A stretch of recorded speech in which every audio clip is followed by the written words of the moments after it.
দাম বৃদ্ধিতে সংসদে রুমিন ফারহানার বক্তব্যের সময় হট্টগোল, ভিডিওটা আগে দেখুন। মাননীয় সদস্যবৃন্দ, please let us discipline ourself. জ্বালানি মন্ত্রীরা যখন গণমাধ্যমে কথা বলেন তখন মনে হয় বাংলাদেশে আল্লাহর রহমতে কোনো সংকট নাই।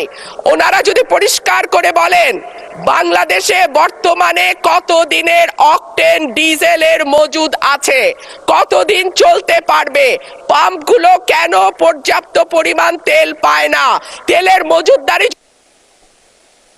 ধন্যবাদ মাননীয় সদস্য। মাননীয় চিফ হুইপ প্লিজ আপনারা বসেন দয়া করে। মাননীয় চিফ হুইপের মাইকটা দেন প্লিজ।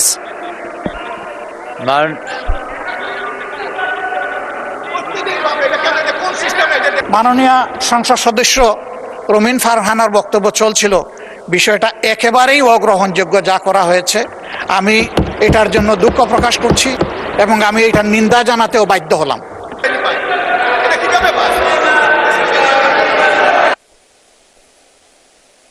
মাননীয়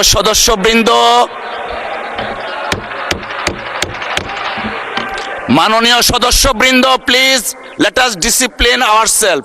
মাননীয় চিফ হুইপ আপনি দাঁড়িয়েছিলেন। মাননীয় বিরোধী দলীয় নেতা।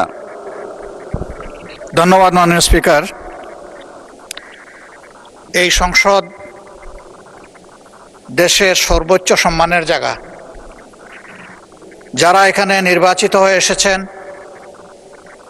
দেশের জনগণের সমর্থন, ভোট, ভালোবাসা, শ্রদ্ধা নিয়ে এসেছেন।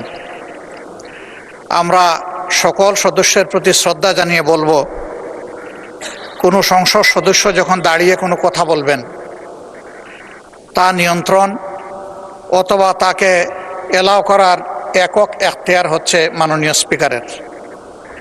সেই জায়গায় আজকে লক্ষ্য করলাম যে একজন স্বতন্ত্র সংসদ সদস্য তিনি যখন কথা বলছিলেন, দুঃখজনকভাবে ট্রেজারি বেঞ্চ থেকে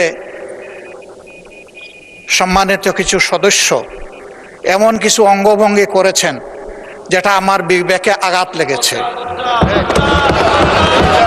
আমি এটা আশা করি না। এমনকি আমি এও লক্ষ্য করলাম, একবার দুইবার নয়, 4 বার 5 বার নির্বাচিত হয়ে এই সংসদে যারা এসেছেন তাদের কেউ কেউ এই কাজটা করেছেন। আমি এখানে তাদের নাম বলে আমি নিজে লজ্জা পেতে চাই না। আমরা প্রথম দিনই অনুরোধ করেছিলাম ভালো কিছু সংস্কৃতির চর্চা হোক এখানে, এবং আমরা শিখতে চাই। আমরা জাতিকে নিজে শিখবো, জাতিকেও আমাদের সাথে উদ্বুদ্ধ